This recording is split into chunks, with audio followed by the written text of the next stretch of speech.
Welcome back to the show. Your man Diamond K in here, radioonfire.com, the diamondkshow.com. And of course, Radio on Fire talks to America through digital news broadcast and social media content. We are a rising platform generating over 350,000 listeners and viewers per month with our audio and video streams from politics, breaking news, celebrity info, sports talk, pop culture, and more. Radio on Fire keeps our audience covered. So, night one of the RNC, the Republican National Convention, Trump mania running wild over there. Things started off this morning in Charlotte, where the official business took place with the vote on the formal nomination of President Donald Trump. I still can't believe I'm saying that. So Monday night, the viewers heard a long list of GOP folks, sympathizers in some instances, making a case for 4 more years of Trump. South Carolina governor, former Carolina governor, and ambassador to the UN, Nikki Haley. Donald Trump Jr., of course, the president's oldest son. Senator Tim Scott of South Carolina. And there were others. The controversial couple who pulled out weapons on Black Lives Matter protesters in Missouri. They spoke. Trump also appeared in a video with 6 people who his administration helped free after they had been taken into custody and held somewhere around the world. So a lot going on, a lot of different things that happened. There were some falsehoods, some lies, some stretching of the truth, some oversimplification of some things, a lot of stuff. Not a lot of talk about COVID-19 in actual terms. If you listen to some of these people that were talking, you would think everything was fine with regards to the pandemic. And things were uneven. On one hand, they criticized Joe Biden for being soft on crime. Then on the other hand, they blame him for the 1994 crime bill, which at the time was a bipartisan thing, right? It's kind of interesting listening to the Republicans, the tough on crime people, talk about Joe Biden and his hand in the 1994 crime bill. And the 1994 crime bill is a complicated thing. A lot of times people tend to link that to, mass incarceration. But there's context that we have to look at when we talk about the Violent Crime Control and Law Enforcement Act of 1994, also known as the 1994 crime bill, right? Biden did help write the bill, which was signed to law by Bill Clinton. Okay. Now, people have criticized this, both sides, Republicans and Democrats, including Kamala Harris. She has said in the past that it contributed to mass incarceration, which is true. It was the most high-profile legislation to increase the number of people behind bars. It almost incentivized the building of prisons by giving money and keeping inmates incarcerated for at least 85% of their sentencing. You had 3-strike laws. You had a number of things. So this is definitely something that is not looked at favorably now. Now, prison populations began to rise back in 1973, and in the 80s, it really reached double-digit increases. It was something that was significantly building, and the 1994 crime bill was something, a track, a path that America was on. But Republicans, as I said, there was no real platform per se. There was a lot of things said. Tim Scott, I thought, gave a pretty good speech. What really stuck out, and a lot of people talking about his line that said, from cotton to Congress in one lifetime. Right? It is clear that he has aspirations beyond tonight. Maybe a vice president running or a president running. Nikki Haley, I could see that in her future, having those desires, as Donald Trump Jr. more than likely has those desires as well. Tim Scott probably gave the strongest speech of the night. So when you have a Republican National Convention in the era of a Donald Trump presidency, here's what you have. You're not changing anyone's view of Trump at this point. He's a known commodity. If you like Trump before the RNC, you're going to like Trump after. If you did not like Trump going in to the RNC, you're not going to like him going, after. But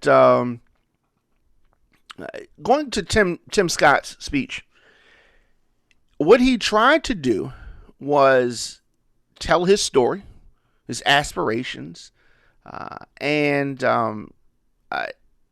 it was not necessarily a negative speech when you look at it in contrast to Donald Trump Jr., who is usually the attack dog for the Trump family. And there was not a lot of focus on Trump's failed COVID-19 response. And Republicans are going to get mad when I say that. And I say failed because it is a failure. It is a failure. And Republicans want to point to travel ban to China, travel ban from Europe. Okay, both were late. And his messaging since the springtime up until now has been uneven at best. Here's the thing. This is what's so ironic. Trump makes these claims about the post office. Trump makes claims about injecting bleach. Trump makes claims about the hydroxychloroquine and various other things. Not wearing a mask, wearing a mask. The only people that listen to Trump when it comes to this are Trump supporters. The only people that are going to be affected by listening to Trump are his very own voters. Because Democrats are not listening to Trump. When this vaccine is eventually rolled out, there's been so much bad faith placed on that. People already have bad faith about vaccines, generally speaking. So when one does come out that may actually work, Trump's undermined that to the point where people are not even going to feel comfortable taking it unless you're a Trump supporter and believe everything that he says as the gospel. But otherwise, it has been a disaster. It has been. But as I said, Tim Scott, GOP's only black senator, ties his personal story to Trump's reelection. Very interesting.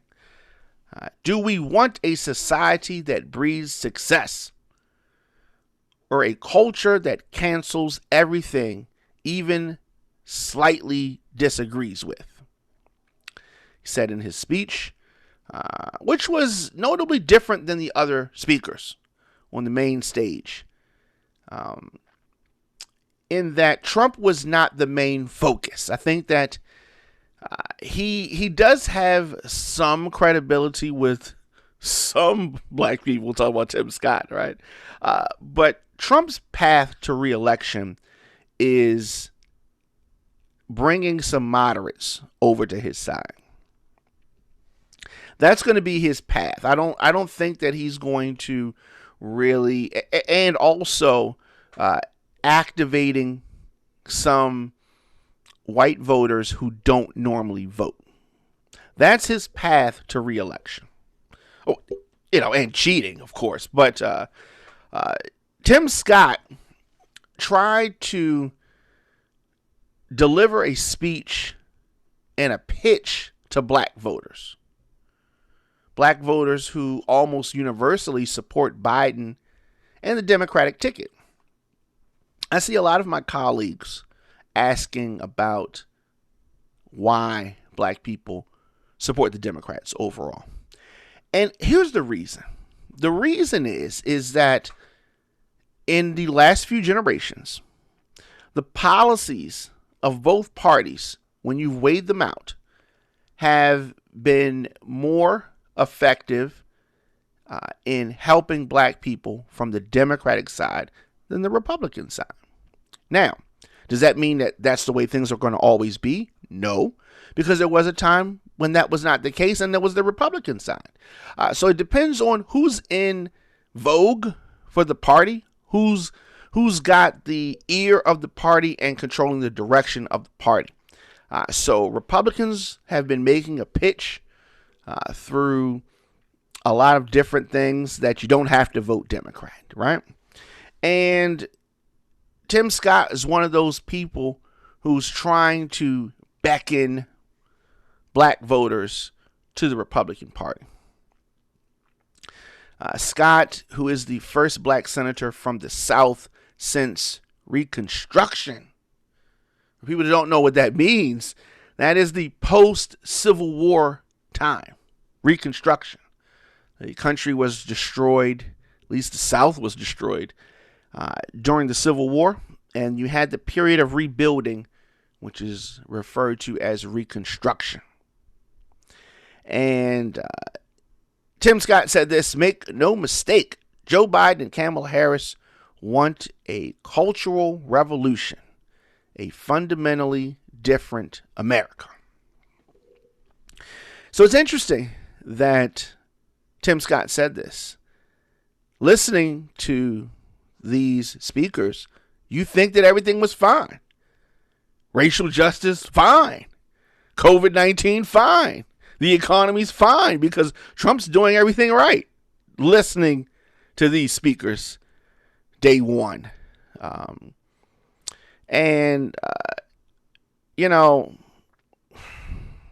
Calling it the China virus, I call it personally the Trump virus. But calling it the China virus, not helpful, to say the least. Not helpful, right? But he does it. He does it. And a lot of times the messaging that the speakers were trying to deliver gets stepped on and are going to continue to get stepped on by the actions and the words of the president. The whole Make America Great theme has taken over the RNC. Trump's family members, they're the stars now. Of course, Donald Trump Jr. getting top billing. In 2016, 2017, many people were fearing that the Republicans might try to do something else at its convention, maybe run somebody else and oust Donald Trump. Obviously, that is not the case. At this point, Trump is the RNC. Trump has become the Republican National Convention. That's what's happening now. Many times the speakers referred to him as Mr. President, right? It was not something that we haven't seen before, where people are pledging their dying loyalty, right, to him. One sign on the podium had the Trump 2020 in large red letters, and then very small, much smaller, the GOP convention. It was very different watching this as opposed to other RNC conventions. Now, having the speakers speaking all from the same location, it was a little monotonous. It did allow for things to run smoothly, and it had more of a convention feel than, say, the DNC did last week. And the DNC tried a lot of different things, and Zoom calls, and different. They took chances. The RNC, at least on night one, felt safe. From a production standpoint, I wasn't expecting a lot.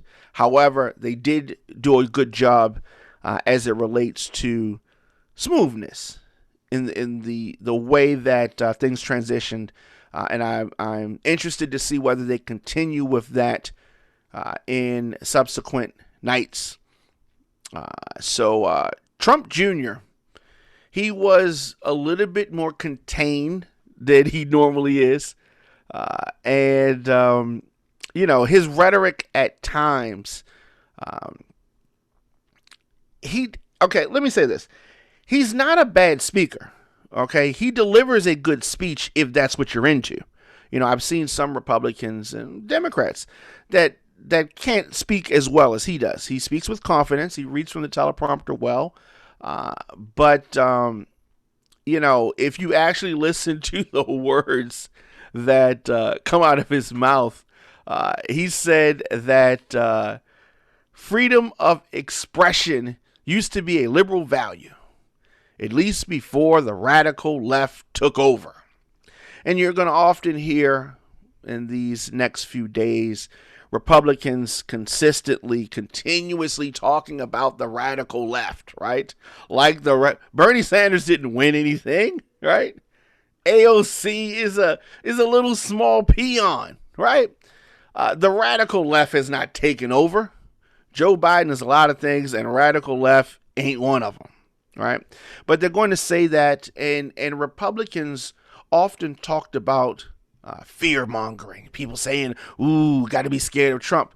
But Republicans are the biggest fear-mongers there are. They're trying to paint this picture that the urban community is going to take over the white people's neighborhoods, and Black Lives Matter, people are going to write BLM on your street and ooh, be scared. They're fear-mongering big time. But Trump Jr. Implored his father's supporters to believe that the elder Trump can deliver everything that they want. The life you want to have, a perfect family, a world where the evils of communism and radical Islamic terrorism are not given a chance to spread. The younger Trump said, you can have it. He said it 4 times in his closing passage.